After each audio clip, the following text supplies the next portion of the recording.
Bien, entonces la semana pasada, mejor dicho, esta semana, nosotros hablamos un poquito de los líquidos, de cómo los líquidos pasan de un compartimiento a otro, buscando el equilibrio entre esos compartimientos y que a veces tanto los líquidos, en el caso de la bulimia, como el sodio, se pueden alterar obedeciendo condiciones patológicas. También hablamos un poquito del sodio, qué ocurre cuando el sodio está alto, cuando está bajo, y un poquito de qué el abordaje desde el punto de vista fisiopatológico. Entonces, hoy vamos a hacer lo propio con el potasio. Esto también es súper importante porque el potasio nunca falta cuando se solicitan unos electrolitos en sangre. O sea, siempre está presente el sodio y el potasio, si acaso algunos otros más, pero el sodio y el potasio siempre está presente. Entonces, nosotros vamos a estudiar en esta clase a ver qué tiene de relevante ese potasio, por qué es importante el potasio, por qué el potasio lo medimos y en qué condiciones se puede alterar ese potasio. Bien, en contraste con el sodio, el potasio, como dice aquí, es el principal catión intracelular. Entonces recordemos que un catión es un ion con carga positiva. A diferencia del sodio que está afuera, el potasio es abundante adentro de la célula con respecto al compartimiento extracelular. O sea, eso es importante porque tú tienes que saber cómo son las concentraciones de los respectivos cationes con respecto a los respectivos compartimientos, ya sea dentro de la célula o fuera de la célula. Eso es una fundamental aquí. Si tú no sabes eso, pues no vas a poder abordar realmente nada de lo que estamos hablando. O sea, esas son cosas que son, por así decirlo, máximas con respecto a esto. Bien, vamos principalmente a hablar en un principio de la hipercalemia, ¿no? Hiper de alto, calium de potasio, hemia de sangre, ¿no? O sea, que es un aumento del potasio en términos generales. Bien, el libro lo define o lo sintetiza de una forma bastante básica, de una forma que a mí me gusta porque siento que se entiende. Y entonces, ¿por qué el potasio puede aumentar? O más, mejor dicho, el mismo término de la otra vez. ¿Por qué la concentración de potasio puede aumentar? Y entonces el libro nos resume en tres mecanismos básicos. Puede ser que, por ejemplo, yo esté consumiendo mucho potasio, ¿ok? Puede ser que mi excreción de potasio por la orina esté disminuida, o sea que yo en vez de orinar el potasio, yo me lo estoy quedando todo dentro del cuerpo, o puede ser que mis células están sacando potasio hacia la sangre y entonces eso me va a aumentar el potasio en la sangre más una hipercalemia. Recuerda que dentro de la célula hay mucho potasio. Entonces puede ser que la célula esté sacando mucho potasio hacia la sangre. Ahorita vamos a tratar de ver por qué puede ocurrir eso. Y entonces eso me puede conllevar a una hipercalemia. Bien, hipercalemia por aumento de ingesta. Eso es súper raro. Eso es como, por ejemplo, decir así de forma coloquial que los guineos tienen mucho potasio. Un ejemplo así medio tonto, ¿no? Y que si yo como muchos guineos, voy a hacer una hipercalemia. La verdad es que eso no funciona así. A lo que voy a quedar es con una hiperglucemia, porque el guineo sí tiene azúcar. Eso sí también es verdad. Pero bueno, si yo soy una persona sana, soy un individuo sano, con mis mecanismos íntegros, en papel, consumir mucho potasio no debería aumentar hasta llegar a una hipercalemia, porque yo tengo mecanismos para poder eliminar teóricamente ese exceso de potasio. Lo mismo ocurre con el azúcar. Yo no soy diabético, por lo tanto yo puedo ponerme un buco de azúcar y mi cuerpo sabe cómo manejarla. ¿Okay? Entonces, digo, no es que esto sea lo más óptimo, pero mi cuerpo tiene los mecanismos íntegros para manejar ese exceso de azúcar / carbohidratos. ¿Qué es lo que ocurre con el paciente diabético? Los mecanismos para regularlos están abolidos y por eso es que el individuo eventualmente te va a hacer hiperglucemia, ¿okay? Porque sus mecanismos para regular la glucosa, que tiene que ver sobre todo con insulina, que eso vamos a hablar un poquito más adelante, esos mecanismos están alterados, o sea, eso es patológico. Entonces, en teoría, que usted es un individuo sano, todas las alteraciones ya sea en agua, líquidos, por así decirlo, sodio, potasio, si usted está sano, su cuerpo las va a manejar adecuadamente sin que eso comprometa su salud. O sea, realmente esas acumulaciones anormales de electrolitos o líquidos obedecen a una condición patológica de fondo.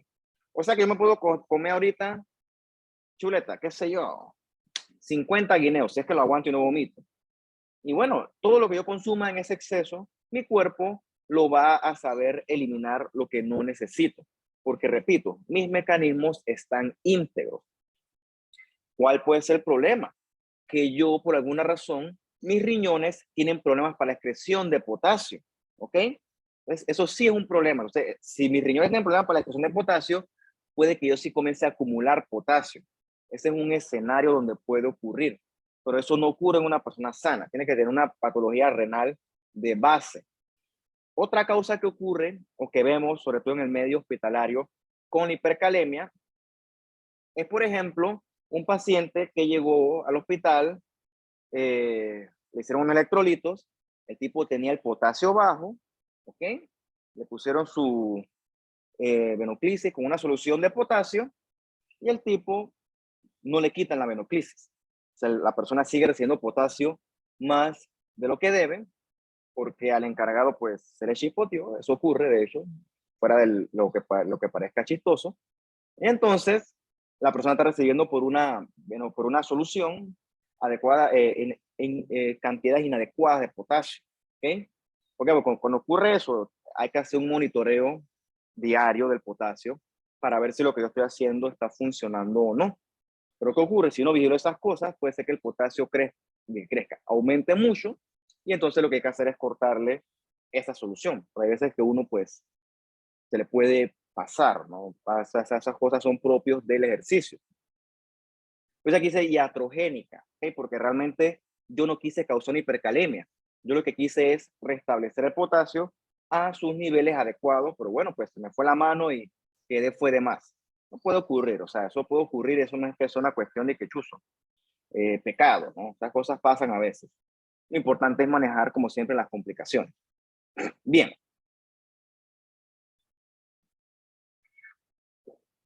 El otro escenario que ponemos nosotros es que haya una hipercalemia debido a una disminución en la excreción urinaria de potasio. O sea que el riñón está fallando y el riñón no está eliminando ese potasio de forma adecuada. Eso puede ocurrir, por ejemplo, en el contexto de una falla renal. El riñón no funciona adecuadamente y en vez de eliminar potasio, el cuerpo lo comienza a acumular. Otro escenario donde ocurre, que es un poco más raro, pero también puede darse, es asociado a una depresión de volumen. Eso lo vamos a elaborar un poquito ahorita. Y también en el contexto de hipoaldosteronismo, ¿ok? También puede ocurrir. Estamos ahí evaluándolo uno por uno, ¿ok? Es importante con esto, ¿no? El potasio en la sangre es importante que viene de la dieta, ¿ok? Entonces, lo que nuestro cuerpo necesita, lo guarda. Pero lo que en exceso, el riñón tiene mecanismos bien establecidos para eliminarlos. Si el mecanismo del riñón está alterado por alguna razón, entonces el cuerpo te va a hacer varias alteraciones a nivel de los electrolitos, incluyendo también, por supuesto, al potasio. Bien, por supuesto, ¿no? Puede haber una hipercalemia secundaria a una falla renal. Falla renal, ¿por qué ocurre? Pues habrá muchas razones, realmente eso forma parte de otro curso de patología, pues tener que tengan un daño intrínseco del riñón, que hay muchas causas de esto. El punto es que el riñón no está funcionando adecuadamente, por lo tanto, él no filtra, ni tampoco reabsorbe, ni tampoco excreta adecuadamente, y eso provoca muchas alteraciones en el cuerpo, sobre todo al nivel de los electrolitos. Entonces, en la clase de los trastornos, no, ¿qué trastorno es qué? De la sistema renal, vimos que en una falla renal, por lo general, la tendencia es que los electrolitos aumenten. O sea, va a haber desequilibrio electrolítico porque hay dificultad para excretar. Vimos que el caso de la excepción, si no saben por qué la excepción, les exhorto a que vean la clase. Entonces, dentro de esos electrolitos que el cuerpo tiene dificultad para manejar y comienza entonces a no poder excretar, está el potasio. ¿Okay? Potasio, en vez de excretarse en un contexto de un adecuado balance, el potasio sigue circulando en el cuerpo, se acumula. Entonces, es esperado que un paciente con una falla renal, independientemente del estadio, vaya a tener alteraciones a nivel hidroelectrolítica o hidroelectrolítico, incluyendo también aumento en el potasio, ¿no? Paciente con falla renal, eso realmente es un tema bien minucioso. Y que, como siempre les digo, ¿no? Irnos tan a lo minucioso, la verdad es que no forma parte de este curso, porque primero ustedes no son para medicina, así que realmente no es una cuestión que sea tanto de su carrera, y la verdad es que eso tiene otras variables que ni siquiera son de mi alcance hablar de falla renal con propiedad. Pero sí es importante que usted sepa, por ejemplo, que a un paciente con una falla renal después de una diálisis, a usted le va a llegar control de electrolito siempre, ¿ok? Entonces usted tiene que esperarse que eso puede que esté alterado, puede que no, y por lo menos eso le da sentido a lo que haces. O sea, tú ves un potasio anormalmente alto, o sea, tú tienes que pensar como que chuzo, algo está ocurriendo aquí. Me explico, no es que tú vas a hacer el día de mañana simplemente un taiteador. Recibo muestra, proceso, envío para atrás. Eso no es ciencia, eso es cuestión de, eso lo pasa un secretario o una secretaria, ¿no? Independientemente si es hombre o mujer. Pero la verdad es que ustedes, la gracia es que sepan los resultados que ustedes reciben del laboratorio, de dónde están viniendo, por qué está ocurriendo eso. Realmente por eso es que yo no pierdo, ¿no? Por eso es que yo les hablo y espero que lo que yo digo cale en ustedes. Eso está mal dicho, yo no pierdo el tiempo con ustedes, pido disculpas por eso, está muy mal dicho. Me fue, sorry. Otro escenario, quizás un poco más raro, quizás un poco más extremo, es que haya una hipercalemia porque existe un problema a nivel renal que hace que la excreción urinaria de potasio disminuya por esto de la depresión de volumen. Es un concepto que ya nosotros hemos hablado antes. Vimos que cuando hay depresión de volumen efectiva en este caso, es por ejemplo un paciente que no es que le está perdiendo volumen, ¿okay? Sino que este es un paciente que tiene problemas para redistribuir el volumen. Entonces el volumen, en este caso la sangre, que normalmente debe circular de forma cíclica, no lo está haciendo porque las estaciones encargadas de circular la sangre están fallando. El mejor ejemplo que se me ocurre con esto, no es que se me ocurra, lo hice acá abajo, es el corazón, ¿no? En una falla cardíaca, no es que el paciente está perdiendo líquido, ¿ok? Esta es una falla cardíaca congestiva, perdón, sino que el líquido se está quedando estancado en otros sitios porque el corazón tiene dificultad para ejercer su función de bomba. Bien, relacionado con eso, cuando hay una mala administración del líquido, o sea, por así decirlo, en una depresión de volumen, a la nefrona, sobre todo la distal, le va a llegar menos flujo sanguíneo. ¿Okay? Por así decirlo, se queda sequecita la nefrona, por así decirlo, coloquialmente. Entonces, eso lleva a que la nefrona perciba una alta concentración de potasio. ¿Okay? Y entonces, eso por mecanismos que no voy a entrar en detalle, va a inhibir la secreción de potasio. ¿Okay? Y entonces, eso te puede llevar a una hipercalemia. Ahora los transportadores, etcétera, pues eso, repito, eso la materia se llama principio de fisiopatología, no se llama nefrología, yo tampoco soy nefrólogo. Conclusión con esto, ¿ok? Un paciente con una falla cardíaca muy descompensada o una cirrosis en un estadio muy alto, también te puede hacer una hipercalemia secundario a esto, ¿no? A una disminución del flujo sanguíneo a la nefrona. Vamos a dejarlo entonces hasta allí. Exactamente cómo ocurre eso, pues eso es un poquito tedioso, ¿no? Y la verdad es que no forma parte de los objetivos del curso. Pero es para que tengan otro entrenamiento ustedes, ya pueden saber entonces que un paciente con una depresión de volumen circulante efectivo, los mejores ejemplos son la falla cardíaca congestiva y la cirrosis hepática, dentro de todo lo otro que te puede hacer ese paciente, entonces añadimos a él que también te puede hacer en papel una hipercalemia por el tema de este nivel renal y otras cosas.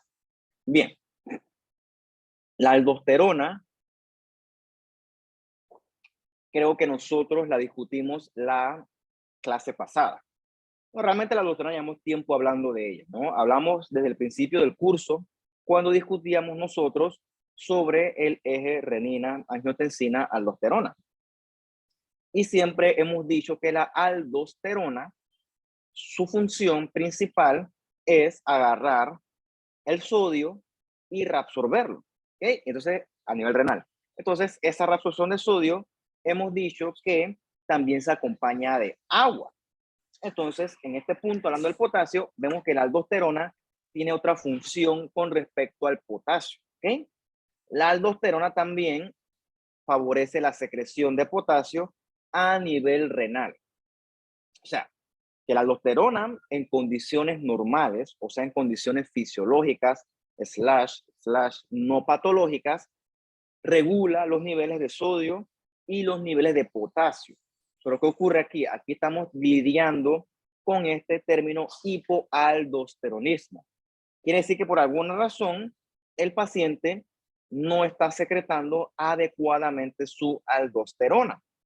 Entonces, si hay una disminución de aldosterona, quiere decir que va a haber una disminución en la secreción de potasio. O sea, que el paciente, en vez de eliminar el potasio por la orina, no lo va a hacer y el potasio se va a quedar circular en todo el cuerpo.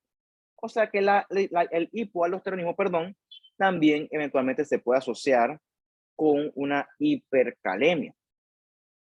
Pudiéramos decir también, ¿no? También esto se reabsorberá menos sodio. Entonces, por ahí sí tira línea, ¿no? No les voy a decir la respuesta, pero tira línea. Ya sabemos qué ocurre con el hipoaldosteronismo en el potasio, pero ¿qué ocurrirá en el sodio? Les dejo eso para que ustedes lo analicen en su tiempo libre si les interesa. Si no, normal, no me voy a estresar por eso. Bien, usted recordará su clase de histología que la aldosterona es un mineralocorticoide. ¿Okay? Estas hormonas se secretan a nivel de la glándula suprarrenal. También te recordarás de tu clase de histología que en la glándula suprarrenal hay esencialmente dos compartimientos.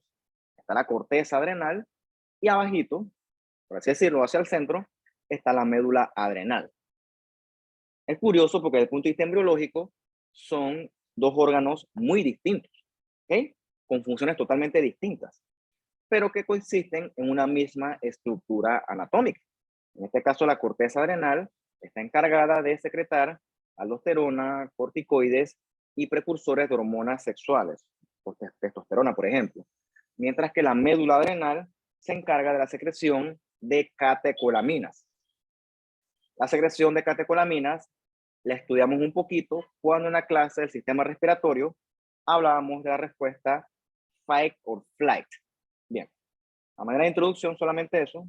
Recordemos que la aldosterona se secreta es en la zona glomerulosa. Les dejo de tarea que ustedes investiguen los glucocorticoides en cuál zona se secreta. ¿Okay? Eso es importante también. Bien, el punto es que la aldosterona tiene que tener un control para poder ser secretada. La clave aquí es por lo mismo de siempre, lo que yo siempre repito, es la regulación. La aldosterona se secreta cuando se necesita y cuando no se necesita, se deja de secretar. Todo adecuadamente regulado. Entonces, ¿quién estimula la secreción de aldosterona? Bueno, recordemos el eje renina, angiotensina, aldosterona. ¿Ok? En un inicio, la renina estimula la angiotensina y eventualmente esa angiotensina estimula la aldosterona. Y todos estos mandatos están gobernados por el riñón. ¿Okay? Eso ya lo habíamos estudiado nosotros antes, pero bueno, siempre es lucrativo, por así decirlo, o siempre es beneficioso repetirlo. Bien, ¿por qué hay hipoaldosteronismo? ¿Okay? No vamos a entrar en detalle con eso porque eso lo vamos a hablar con más calma, si nos da chance en el módulo de los órganos o las glándulas endocrinas. Lo cierto es que ese hipoaldosteronismo puede ser porque hay efectivamente una disminución en la aldosterona. Quiere decir que por alguna razón en esa glándula suprarrenal, en esa corteza adrenal, no se está secretando o se está secretando menos aldosterona. Puede ser, ¿ok? O puede ser que sí estoy secretando adecuadamente mi aldosterona, pero hay una respuesta disminuida de la aldosterona.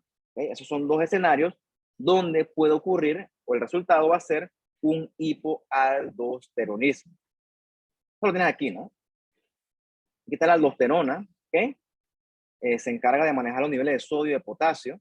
Se activa dependiendo de, por ejemplo, se activa si hay un bajón de sodio, se activa la aldosterona, o hay un aumento de potasio, se activa la aldosterona. Y se encarga de esos niveles que están alterados, llevarlos a un adecuado equilibrio. ¿Ok? ya sea eliminando potasio si está en exceso o racionando sodio y agua si eso está disminuido. El punto es que al final del día, la aldosterona, gracias al riñón, o el riñón gracias a la aldosterona, creo que los dos en conjunto, se encargan de regular los niveles en sangre de sodio y de potasio. Entonces, si yo tengo un problema con la aldosterona, que está disminuida por alguna razón, o su efecto está disminuido, entonces yo voy a tener problemas con el potasio. O sea que no voy a poder eliminar adecuadamente el potasio, y si no corrijo esa causa, el potasio se va a comenzar a acumular y va a llevar a esto, ¿no? A una hipercalemia. Bien. Pueden investigarse mientras causas de hipoaldosteronismo. Bien, hay otro que yo sí creo que sí les va a interesar a ustedes, ya que ustedes algunos eventualmente se dedicarán a las funciones de flebotomía. Realmente ustedes, los técnicos, son los flebotomistas por excelencia.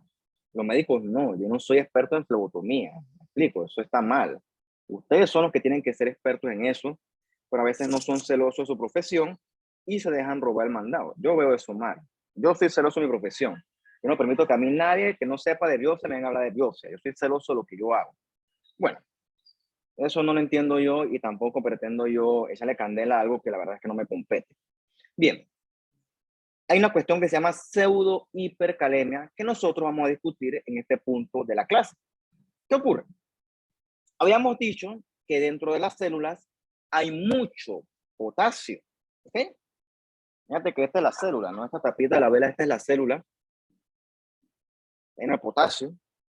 Y si la célula se rompe, va a liberar muchas cosas.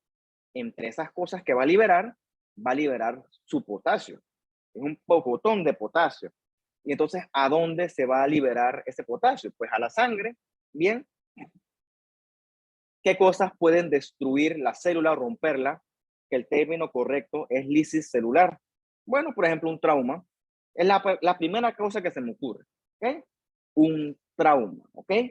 Que el trauma, por lo general, es secundario a una punción traumática. Por ejemplo, yo no estoy criticando porque, repito, yo hace tiempo que me alejé de esas prácticas de flebotomía y no hay forma de que tú me vas a regresar a eso. Eso yo lo odio, ¿ok? No, eso no me interesa a mí. Eso no es mi trabajo, no me gusta ni me interesa estar apoyando gente, por Dios. Bien, el punto es que quizás si yo soy un poco inexperto o no estoy seguro de lo que estoy haciendo o estoy nervioso, o puede ser que el paciente tenga unas venas difíciles de funcionar, o por qué no las dos cosas, o cualquier otra variable que se les ocurra. El punto es que la punción venosa es difícil. ¿Ok?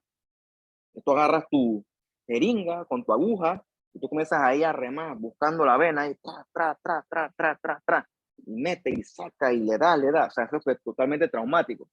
Hasta que la tercera, cuarta, quinta, octava, la que más te ocurre, puyaste la vena. ¿Ok? Entonces, en ese momento tú estás sin querer queriendo, o sea, de una forma iatrogénica, en papel, por así decirlo, aparte del trauma que le estás causando al paciente, porque yo siento que eso tiene que doler, tú estás sin querer queriendo lisando o rompiendo las células del paciente, por ejemplo, los eritrocitos. ¿Okay? Entonces, en ese acto, lo rompiste gran cantidad y entonces se libera entonces ese potasio en tu muestra y tú agarras diligentemente, lo pones en el tubo de química. ¿Ok? Lleno ese tubo de química de eritrocitos rotos que liberaron todo el potasio a la sangre. Entonces, cuando tú vas a analizar ese potasio, el potasio está anormalmente elevado. ¿Ok? Anormalmente elevado. Entonces, eso se llama una pseudo hipercalemia, secundaria a una punción venosa traumática. ¿Qué ocurre? Una persona con un potasio anormalmente alto tiene una clínica de un potasio anormalmente alto. En cierto sentido, eso puede ser hasta fatal. ¿Ok? O sea, un tipo que viene a apoyarse normal o hacerse un laboratorio de control y tiene un potasio alto, o sea, eso no es normal. Eso tiene su respectiva clínica. Entonces, hay otra cosa importante aquí que quizás no es tanto de ustedes, pero todo lo que se da en un contexto de laboratorio tiene que ser siempre en un escenario clínico adecuado, o mejor dicho, en un contexto clínico adecuado. O sea, si yo soy un tipo sano, que yo estoy en mis actividades y me voy a hacer mi control de laboratorios anual, por así decirles algo, y me sale un potasio anormalmente elevado, algo está ocurriendo ahí. O sea, eso no va, porque yo tuviera que tener una clínica de un potasio alto. O sea, eso no va. Entonces, eso constituye lo que nosotros le llamamos coloquialmente, o sea, coloquialmente se comete una muletilla todo un tiempo, eso constituye un laboratoriazo. ¿Okay? Entonces, lo correcto es volver a repetir el potasio. ¿Okay? O sea, eso no está bien. O sea, hay veces que el potasio está ahí que volando arriba de 10 y que eso ni siquiera es compatible con la vida. Por Dios. Entonces, probablemente eso ocurrió secundario a una punción venosa muy traumática que lo que hizo es que las células ¡puf! Se rompieran y la célula liberó su potasio. Entonces es un potasio que está falsamente elevado, es una pseudo hipercalemia. Eso pasa, eso pasa. No pasa nada. O sea, lo importante es esto, vuelve a repetirlo, lo repite, sale bien y ya, pasa nada. Eso es parte normal del ejercicio. Lo verán. Bien. También hemos discutido nosotros, por ejemplo, creo que hablamos de la insulina un poquito. Eh, la insulina se encarga de movilizar cosas hacia dentro de las células. ¿Okay? No es que les voy a hablar puntualmente de la insulina en este momento. El punto es que usted sabe que en sus células y las mías hay constante movimiento de cosas hacia adentro, hacia afuera. ¿Ok? Con la intención de poder llegar a un equilibrio. Bien. La próxima clase nosotros hablaremos sobre los trastornos ácido-base. ¿Ok? Hoy solamente se los voy a mencionar. Bien, nuestro pH normal está en el rango de 7.35, 7.45. Para fines prácticos y simplificados, 7.4. Hay más o menos dependiendo de los valores que analice cada laboratorio. El punto es que las alteraciones en estos niveles van a llevar ya sea a acidosis, ¿ok? O sea que hay un aumento en la concentración de hidrogenión y la acidosis obedece a una disminución del pH. O sea que si el pH me baja de 7.35, eso es una acidosis. Y lo contrario ocurre en la alcalosis, ¿ok? Hay un aumento en el pH, ¿ok? El pH va hacia un estado básico o alcalino. Y eso ocurre porque hay un exceso de base o también porque se está perdiendo ácido. ¿Okay? Eso, repito, lo vamos a discutir con mucho más detenimiento en la próxima clase. Bien. Puede haber trastornos ácido-base en condiciones, pues, o sea, puede ocurrir. Y como siempre, nuestro cuerpo está dispuesto a compensar estas alteraciones. Por ejemplo, si por alguna razón tu pH se alteró, tu cuerpo tiene mecanismos para hacer que ese pH alterado llegue y regrese a su respectivo equilibrio. ¿Ok? A tu cuerpo lo puede hacer.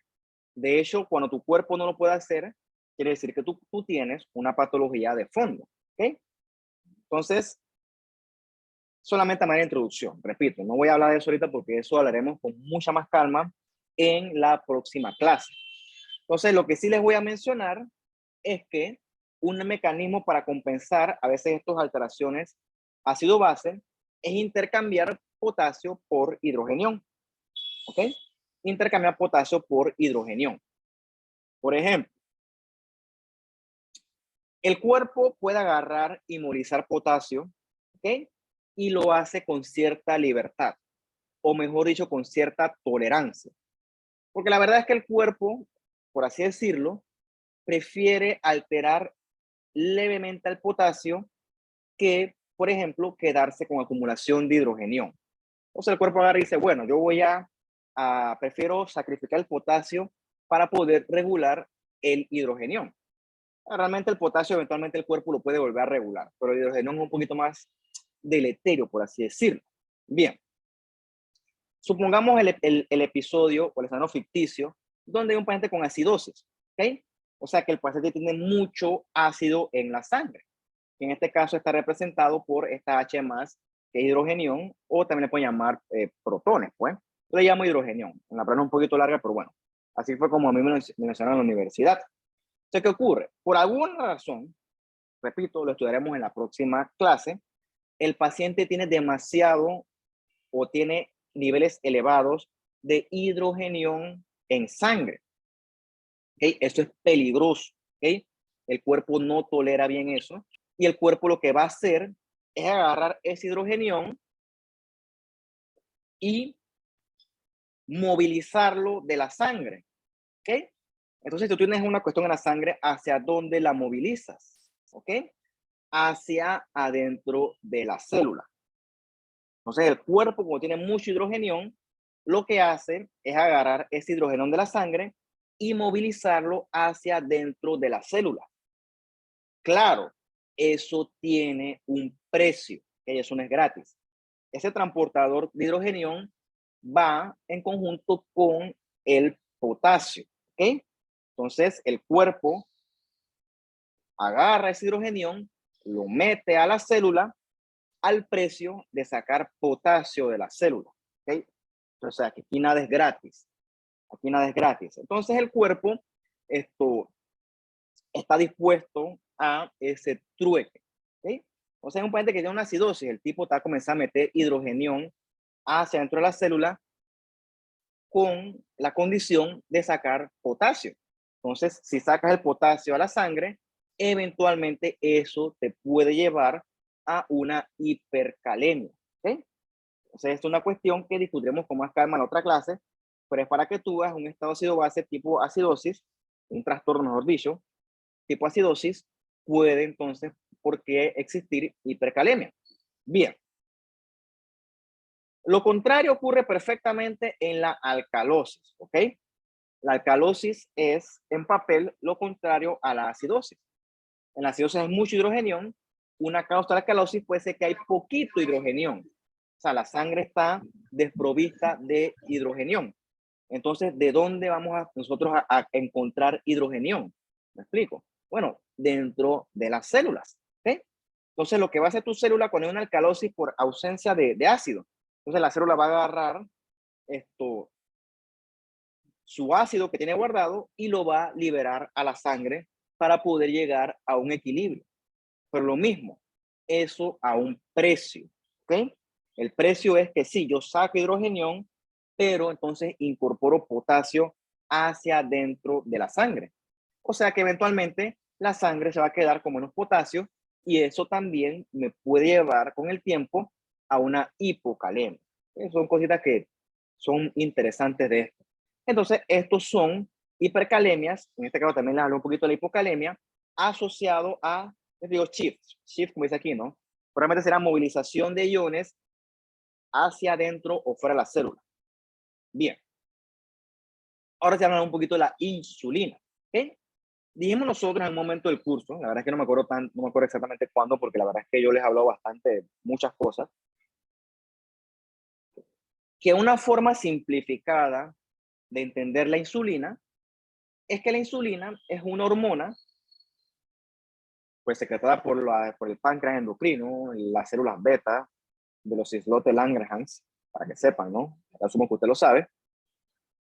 La insulina es una hormona, en términos simplificados, encargada de meter cosas hacia dentro de la célula. Bien, repito, la insulina mete cosas dentro de la célula. O si no le gusta el verbo meter porque se escucha un poco mundano, incorpora cosas hacia dentro de las células. Por ejemplo, si yo agarro el mismo ejercicio y me como 50 guineos y no los vomito, los digiero porque pues yo como bastante y pude tolerarlo, esos guineos, ese exceso de azúcar, eventualmente cuando mi cuerpo percibe ese exceso de azúcar, mi páncreas va a comenzar a secretar insulina. Y entonces esa insulina va a agarrar ese azúcar que tengo en la sangre y la va a incorporar hacia los tejidos que necesitan azúcar. El mejor ejemplo de un tejido que necesita azúcar son los músculos esqueléticos. ¿Okay? Entonces, otros tejidos también la incorporan y cuando ya yo no tengo más requerimiento de azúcar, entonces mi cuerpo sabiamente lo va a almacenar. ¿Y dónde lo almacena? En el tejido adiposo. ¿Ok? En papel, por eso es que el exceso de azúcar hace que tú subas de peso, ¿no? Porque se acumula mucha azúcar en forma de triglicéridos dentro del tejido adiposo. Obviamente yo no hablo de eso porque eso es materia de otro costal, pero esencialmente es eso, ¿no? El exceso de azúcar que no se consume eventualmente se acumula en tu cuerpo. Eso es otro tema que la verdad es que no forma parte de lo que estamos hablando ahorita. Pero siempre hay que hablar de otras cosas, no siempre es importante eso. Bien. Tengo un problema con la insulina yo.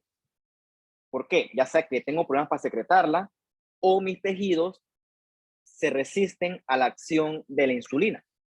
El mejor ejemplo ocurre con los diabéticos. Le dije la semana pasada, el problema del diabético no es la azúcar alta. ¿Okay? La azúcar alta es el resultado de un problema con la insulina. Entonces realmente lo que tienes que estudiar es por qué la insulina, ese paciente, por qué está fallando. Bien, de una forma similar que la insulina incorpora la glucosa hacia dentro de la sangre, la insulina también incorpora potasio hacia dentro de la célula. Entonces, de más está decir que si la insulina está fallando, también va a fallar la incorporación de glucosa, pero también va a fallar la incorporación de potasio, ¿ok? Entonces, si mi insulina está fallando, el potasio se va a quedar en la sangre, ¿ok? Y no va a poder ser incorporado hacia dentro de la célula. Y si se queda el potasio en la sangre, entonces eventualmente eso puede llevar a una hipercalemia. Entonces, esto sería un trastorno electrolítico que pudieras tú en papel esperar de un paciente diabético. Una hipercalemia secundaria a algún problema con la insulina. Otra cosa, otra sustancia, como le quieras llamar, que hace un fenómeno similar a la insulina, o sea, que incorpora cosas hacia dentro de las células, son las catecolaminas. ¿Okay? Recuerda que las catecolaminas son esencialmente la epinefrina y la norepinefrina. ¿Okay? Tiene un efecto, varios efectos, pero un efecto similar a la insulina es que favorece la incorporación de potasio hacia dentro de las células. En condiciones normales, ¿qué ocurre? Hay medicamentos que bloquean estas catecolaminas. Por ejemplo, ¿qué hacen las catecolaminas? Aumentan la frecuencia cardíaca, aumentan la fuerza de contracción, esto aumenta la presión arterial. Ponte que, por ejemplo, retomando las clases anteriores, tú fuiste al súper, ¿ok? Y en lo que saliste te tocaste los bolsillos y no tocaste tu celular. Tú sientes que automáticamente tu corazón se acelera, te pone así sudoroso, así nervioso. Bueno, resulta que el celular, ponte que lo dejaste en el carro, ¿ok? Y una vez que lo recuperas, tú te quedas tranquilo. Bien, ¿por qué ocurrió eso? Porque en el momento que tú te asustaste, que tuviste ese estrés emocional bien agudo, tu médula adrenal comenzó a bombardear catecolaminas. ¿Okay? Esas catecolaminas tienen efectos importantes a nivel cardiovascular, aumentan la frecuencia cardíaca, la fuerza de contracción, la presión arterial, por así decirlo en papel, para que tú agarres, te pongas hyper y comiences a correr a buscar tu celular, por así decirlo. ¿Qué ocurre? En un individuo sano, eso no tiene mayor relevancia, ¿no? Porque eventualmente ese subidón de catecolaminas y esos efectos son autolimitados. O sea que eventualmente tu cuerpo va a regresar a un reposo. ¿Okay? Retomando la clase de cardiovascular, recordemos, por ejemplo, el paciente con una falla cardíaca, ¿okay? Un paciente con una cardiopatía hipertensiva, por ejemplo, el paciente hipertenso como tal. Estos efectos de las catecolaminas son deleterios para estos pacientes. O sea, un paciente con un corazón golpeado, hay que hacer que su fuerza de contracción disminuya, que su frecuencia cardíaca disminuya, que su presión disminuya, presión arterial en este caso. Y eso lo logramos gracias a una familia de medicamentos, entre otros, obviamente, ¿no? Repito, es una forma simplificada de verlo, que se llaman los beta bloqueadores. O sea, esos beta bloqueadores, perdón, que se usan en las cardiopatías, en hipertensión, etcétera. El problema es que bloquean las catecolaminas. ¿Okay? Entonces, si yo bloqueo las catecolaminas, puede que este efecto de meter potasio hacia dentro de la célula lo pierda. Entonces, el potasio se queda fuera de la célula y entonces puede existir un escenario donde un paciente con el tratamiento con betabloqueadores se asocia eso de forma secundaria a una potencial hipercalemia. Por supuesto, yo siempre digo que esto es en papel, eso no es que ocurre de que betabloqueadores igual a hipercalemia, claro que no, o sea, esto es en escenarios pues lo más esto eh, ideales posible para que aplique esto, pero ya entiendes los movimientos de potasio hacia adentro o hacia afuera de la célula, ves qué ocurre. Y eso te puede llevar en este escenario a hipercalemia. Bien, ¿por qué me interesa el potasio? ¿Por qué hemos hablado del potasio? ¿Cuál es la relevancia del potasio? ¿Por qué la hipercalemia me interesa? O sea, ¿cuál es la cosa con el potasio? Bien, voy a leer esto en verde aquí. ¿Por qué la hipercalemia es importante para el sistema de conexión cardíaca? Bien, a manera de hacérselo lo más simplificado posible, yo sé que ustedes tuvieron que haber visto en su clase de fisiología un tema que se llama el potencial de acción que ocurre en la membrana, ¿ok? Y eso ayuda a que la célula se despolarice y entonces eso hace que la célula cumpla cierta función. De forma resumida, en el corazón hace que la fibra cardíaca pues lata en papel. Bien, ¿cómo yo se lo puedo hacer a ustedes más digerible? Suponte que esto, estos electrolitos son como unas baterías, ¿ok? Unas baterías que funcionan para proveer movimiento o energía eléctrica, en este caso, a la célula. Entonces, cuando los electrolitos están alterados, la célula, por así decirlo, se queda sin batería eléctrica. No me lo confundan porque en verdad la batería real de la célula, el motor, es la mitocondria, pero en este caso también la membrana requiere su propia batería, por así decirlo. Bien, el punto es que nuestro cuerpo gasta mucha energía en algo que usted ha conocido ya, que es la bomba de sodio y potasio. Por así decirlo, la bomba de sodio y potasio mantiene la batería de la célula recargada, ¿ok? De manera que esa bomba de sodio y potasio mantiene un ambiente eléctrico para que la célula pueda seguir latiendo. En este caso, la fibra muscular cardíaca.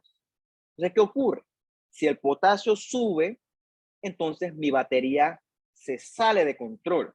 ¿Ok?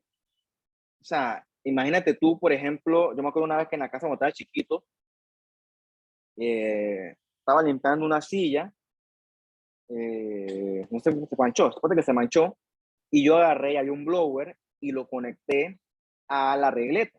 ¿Ok? Y cuando conecté el blower como que jala mucha corriente para secar la silla, ¿no? Que estaba todo mojada.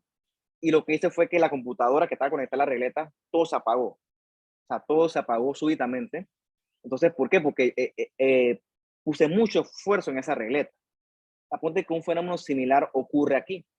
O sea, el potasio se altera y entonces eso altera la batería, en este caso el potencial eléctrico de la membrana, y entonces eso va a afectar la función de la fibra muscular cardíaca. O sea, va a alterar la función del corazón. O sea, realmente eso es lo que a mí me preocupa del potasio, que el potasio, la hipercalemia, va a tener alteraciones a nivel de la conducción eléctrica cardíaca que eventualmente te puede llevar a una arritmia que, si no se maneja a tiempo, puede ser fatal. Realmente, entre otras cosas, esa es la importancia de mantener los niveles de potasio bien controlados. El problema es el corazón. El corazón, si el potasio está muy elevado, el corazón te puede hacer una arritmia y eso puede complicar con facilidad. Es la importancia de esto. Bien, vamos a tomar unos minutos y empezamos a hablar un poquito de la hipocalemia.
Listo, sigamos entonces. Entonces, hablamos un poquito de hipercalemia. Vamos a ver la contraparte, que sería la hipocalemia. O sea que por alguna razón hay una disminución del potasio en la sangre. Y esencialmente la hipocalemia ocurre por los mecanismos opuestos a lo que hablamos en la sección anterior de la clase. O sea que en teoría no es una cuestión así que difícil o esencialmente estratosférica. Por ejemplo, ¿por qué me puede dar mi hipocalemia? Bueno, porque puede ser que yo, lo lógico, ¿no? Estoy ingiriendo menos potasio, ¿ok? Vamos a ahorita a desarrollar eso. Puede ser que yo esté perdiendo potasio por alguna razón, o lo que discutimos, ¿no? Puede ser que mi cuerpo, mis células, estén incorporando potasio hacia dentro de las células y entonces la sangre se está quedando sin potasio y eso se traduce al final del día en una hipocalemia. Bien, con respecto al potasio y la dieta, ¿ok? Ya hemos visto que el cuerpo tiene muchos mecanismos para mantener los niveles de potasio adecuadamente regulados, ¿ok? Hablamos de la aldosterona, de la insulina, la catecolamina, y la verdad es que hay otros. O sea, realmente decir que yo llegué a una hipocalemia por la dieta, eso es en un individuo sano prácticamente imposible. Porque si yo no la quiero la dieta, mi cuerpo va a incorporar potasio con otros métodos. Así que decir que yo como poco potasio y por eso es una hipocalemia, en un individuo sano eso no ocurre. Así que no funciona así tampoco. Bien, lo que sí puede ser es que yo esté perdiendo potasio, ¿ok? Ya sea por nivel renal o a nivel gastrointestinal. El primer ejemplo que vamos a ver son las pérdidas de potasio a nivel del riñón. Es lo contrario que con hipercalemia. Puede ser que aquí, por ejemplo, lo que hay es un aumento del flujo sanguíneo de la nefrona. Por así decirlo, la nefrona, imagínense, la sangre tiene que pasar a un ritmo normalito. Pero, pero ¿qué ocurre? Por alguna razón, la sangre está pasando a mucha velocidad, a tanta velocidad que barre el potasio y eventualmente ese potasio se va a perder por la orina. ¿Ok? Entonces, barre con todo, incluye el potasio, eso en papel te puede llevar a una hipocalemia, donde vemos ese aumento de flujo sanguíneo a la nefrona de forma anormal con los pacientes que usan diuréticos. Por eso es que hay ciertos diuréticos, ya discutimos qué hacen en papel los diuréticos, que te pueden esencialmente, o te pueden eventualmente, perdón, en la palabra que está buscando, te pueden llevar eventualmente a una hipocalemia. De hecho, por eso es que los pacientes con diuréticos hay que hacerle su control eh, eventual de electrolitos porque los diuréticos se asocian a alteraciones hidroelectrolíticas. Eso es lógico.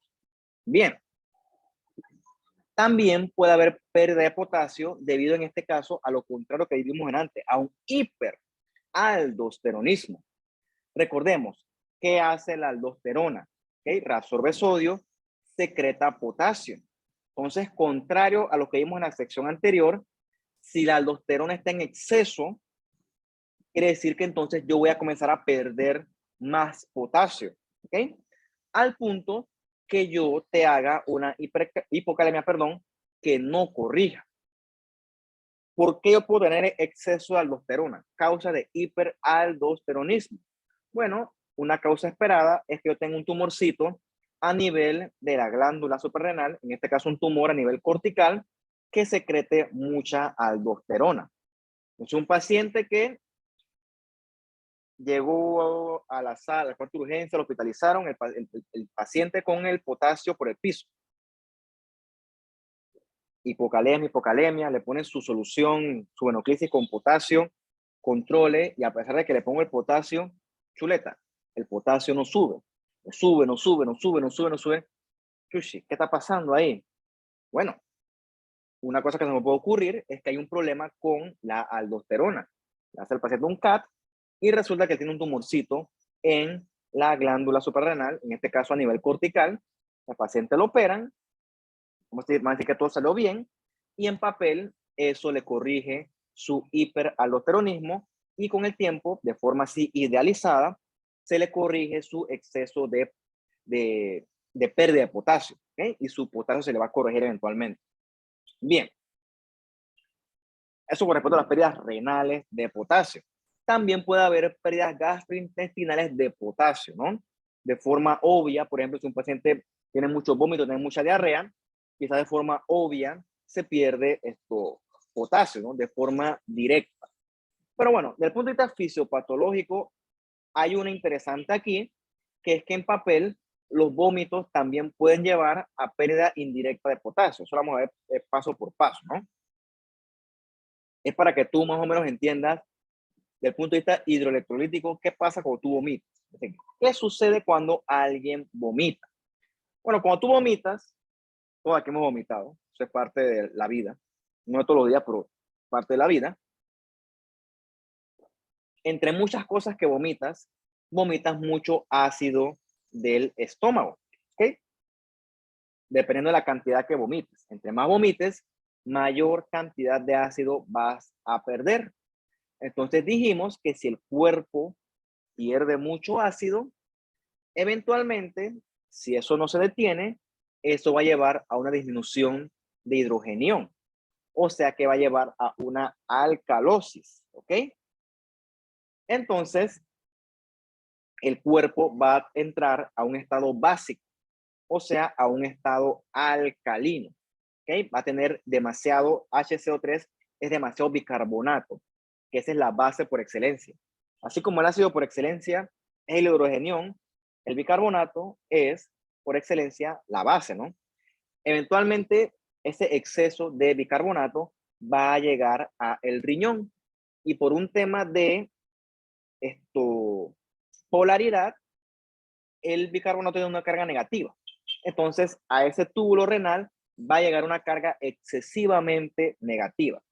Entonces, para compensar estas cargas negativas, el riñón, entonces, a nivel tubular, lo que va a hacer es secretar potasio, ¿ok? Para balancear las cargas negativas con positivas, por parte que el potasio es positivo, es un catión. Entonces, eso puede hacer que al túbulo renal pase mucho potasio que eventualmente se va a perder por la orina. ¿Okay? Y si no se corrige a tiempo, en papel, eso te puede llevar también a una hipocalemia.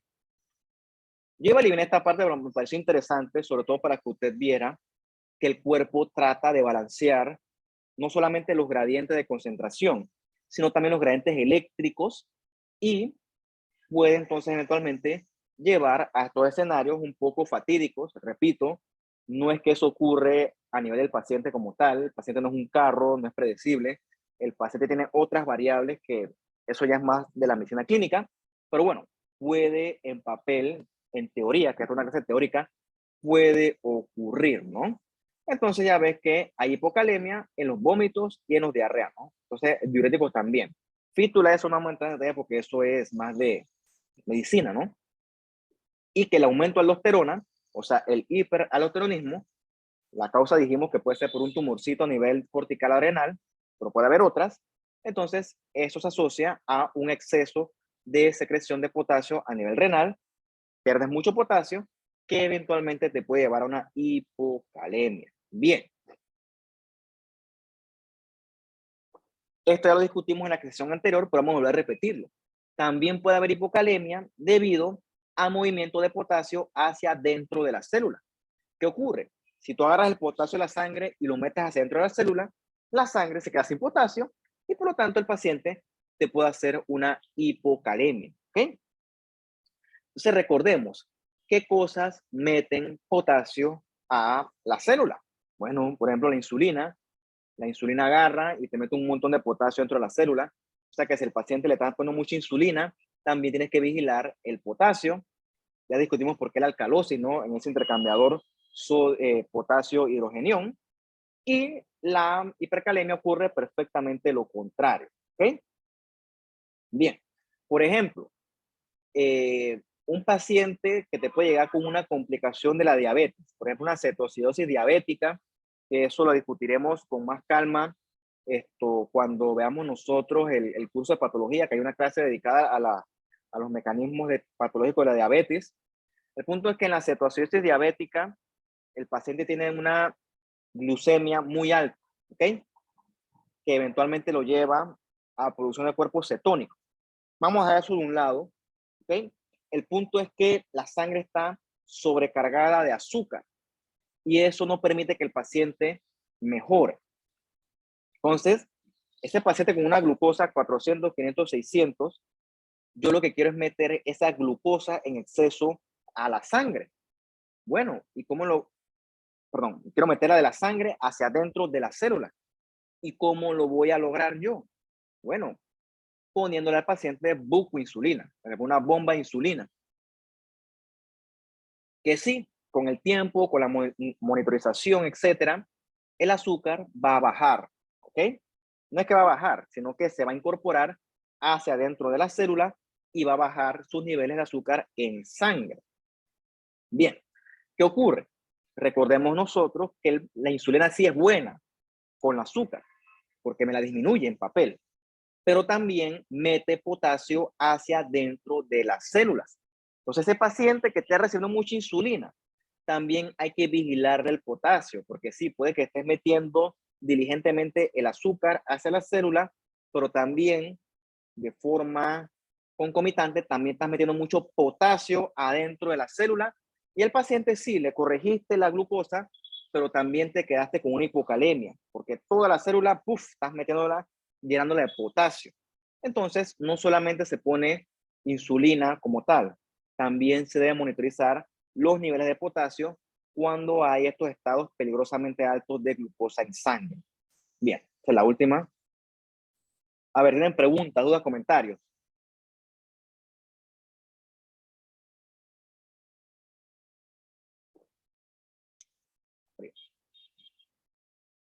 Sí, profe. Entonces, en la mayoría de estos casos, el cuerpo tratará de regularlo por sí solo.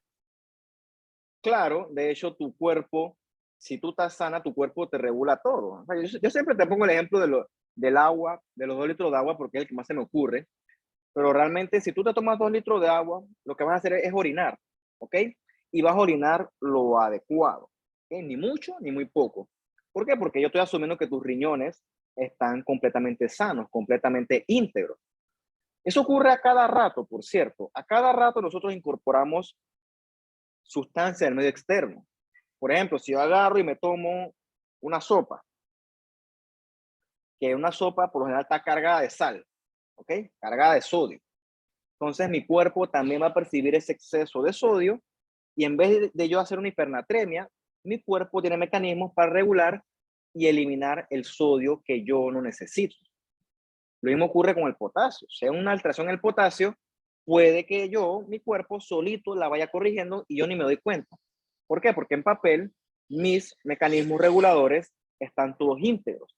Y mi cuerpo, un cuerpo sano, un cuerpo no enfermo o sin patologías, siempre va a buscar la corrección para llegar al equilibrio, ¿no? Se llama homeostasis, caso como que usted lo conoce este término en su clase de fisiología. El problema es, por ejemplo, si yo tengo problemas con el riñón. Si yo tengo problemas con el riñón, por ejemplo, hablando del potasio, puede que yo tenga problemas para manejar mi potasio. Entonces, eso ocurre en un contexto patológico. Por ejemplo, si yo tengo un estado, una acidosis, que repito, discutiremos en la otra clase, yo puede que tenga problemas para manejar el potasio.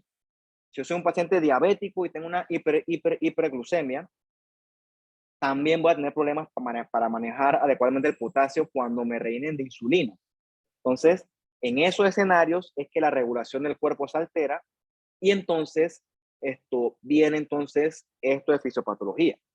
Pero de forma normal, tú andas por ahí normalmente enfrentando desequilibrios, normalmente. Y tu cuerpo tiene los mecanismos para regular todo eso y nosotros ni nos damos cuenta. ¿Okay? Pero pues, tu cuerpo es prácticamente perfecto. ¿Okay? Prácticamente perfecto en ese sentido. Es experto en regular todo y tú ni te das por enterado. Pero si hay daño de base, entonces ahí sí va a haber problemas, ¿no?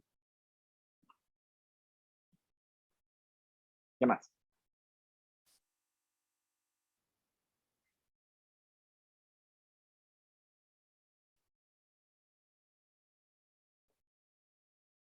Bien, anuncio.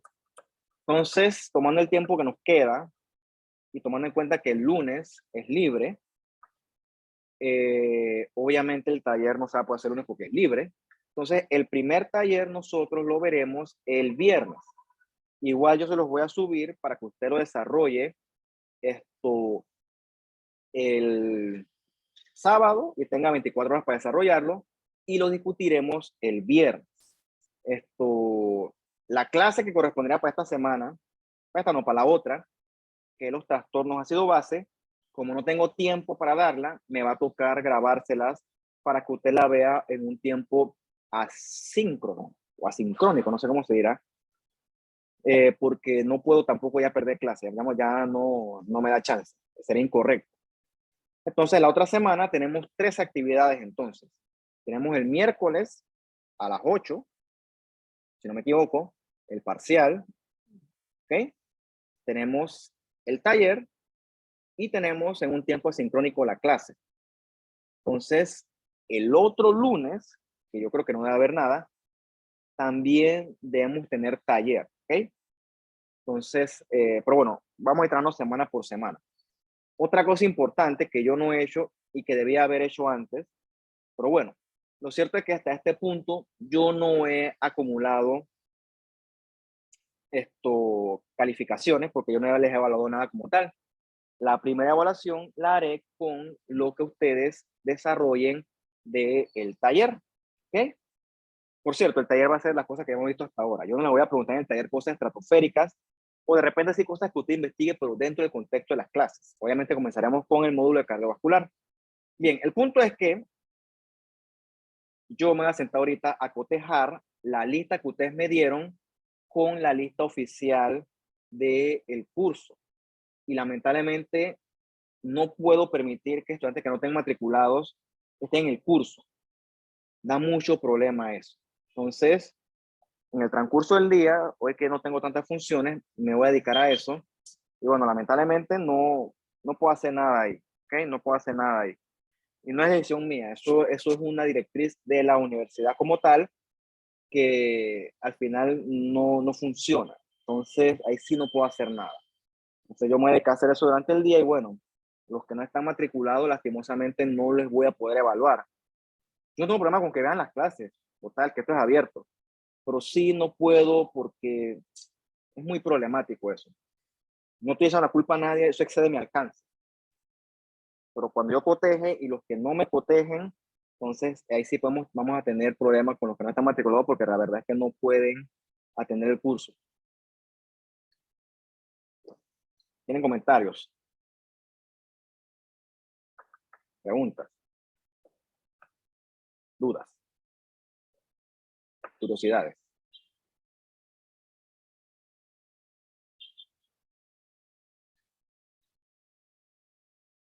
Bueno, si no hay más nada que decir, entonces nos veríamos nosotros el miércoles para el parcial. No es vernos porque en verdad eso ustedes lo hacen en su casa. Sería vernos hasta el otro viernes entonces. Bueno, chao, cuídense que estén bien muchachos, ¿no? Hasta luego. Chao, profe, gracias. Bye. Chao, profe. Cuídense. Chao, chao, hasta luego.